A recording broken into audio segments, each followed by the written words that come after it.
Hi అండి, నమస్తే. పెసరపప్పు సేమియా కేసరి. మా ఇంటికి గెస్ట్లు వచ్చారండి, వాళ్ళ కోసం అని చెప్పి చేసి పెట్టాను. చాలా టేస్టీగా ఉంది. మరి మీకు చూపించకుండా ఎలా ఉంటాను? ఎంత బాగుంటుందో ఇది. ఫైనల్గా ఇలాచీ వేసుకొని తినేస్తే అబ్బా చాలా బాగుంటుంది. దానికోసం అరకప్పు పెసరపప్పుని, 1 కప్పు సేమియాని తీసుకోండి. పెసరపప్పుని బాగా కడగాలండి. 2-3 సార్లు కడిగి ఒక 1.5 గ్లాస్ వాటర్ పోసి హాఫ్ అన్ అవర్ నానబెట్టుకోండి. తర్వాత కుక్కర్లో వేసి ఉడకబెట్టుకోండి. మెత్తగా ఉడికించుకోవాలి. ఇప్పుడు ఒక ప్యాన్ తీసుకొని కొద్దిగా నెయ్యి వేసుకొని జీడిపప్పులు కిస్మిస్లని ఉంటే ఎండు కొబ్బరి లేదా పచ్చి కొబ్బరిని వేయించుకొని పక్కన పెట్టుకోండి. మాడిపోకుండా చూసుకోండి.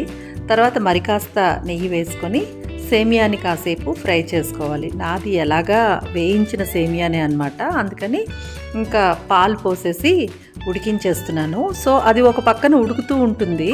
పాకం తీసుకోవాలండి. పాకం కోసం నేను బెల్లం షుగర్ వేసుకొని పాకం తీసి రెడీ పెట్టుకుంటున్నాను. ఇక్కడైతే పెసరపప్పు ఉడికిపోయిందండి.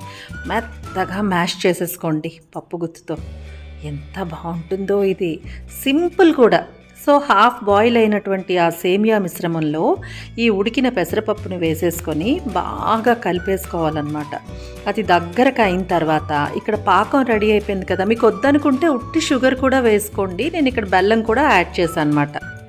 సో ఫైనల్గా మనం కిస్మిస్ అలాగే జీడిపప్పుని వేయించి పెట్టుకున్నాం కదా నేతిలో, ఒక పక్కన దాన్ని వేసుకొని బాగా కలుపుకుంటామండి. చాలా బాగుంటుంది. మీరు ఈసారి ట్రై చేయండి. మీ పిల్లలకు కానీ, మీ ఇంట్లో మీ లవ్డ్ వన్స్ కోసం కానీ, మీ ఇంట్లో ఏ అకేషన్ వచ్చినా సరే సింపుల్గా ఇది ట్రై చేయండి. పెసరపప్పు పాయసం అంటే జనరల్గా మనం రైస్ వేసుకుంటాం. సేమియాతో ఈసారి ఇలా ట్రై చేసి చూడండి. వావ్ అంటారు మీరు ఎవరికి పెట్టినా సరే. ఇంకా ఫైనల్గా మనం ఇలాచీని వేసుకోవాలండి. ఇలాచీ ఫ్లేవర్ తగలనిదే దీనికి ఫైనల్ టేస్ట్ అనేది రాదనమాట. సో మరి మీరు ట్రై చేసి మీకు ఎలా వచ్చింది అన్నది నాకు కామెంట్ సెక్షన్లో పెట్టి చెప్పడం మర్చిపోరు కదా. సో ఇప్పుడైతే నేను టేస్ట్ చేస్తానండి ఈ పాయసం ఎలా వచ్చింది అనేది. పాయసమా పెసరపప్పు సేమియా కేసరి. సో ఏం కాదు, అప్పుడప్పుడు మనకు నచ్చింది మిస్ అవ్వకుండా తినొచ్చు అన్నమాట. చాలా బాగుంది. ఆల్రెడీ నేను మీకు చెప్పాను స్టార్టింగ్లోనే. మరెన్నో మంచి వీడియోస్ కోసం శ్రీలు టీవీని సబ్స్క్రైబ్ చేసి వీడియోకి అయితే లైక్ చేసేసేయండి. సరేనా? బాయ్. Thank you.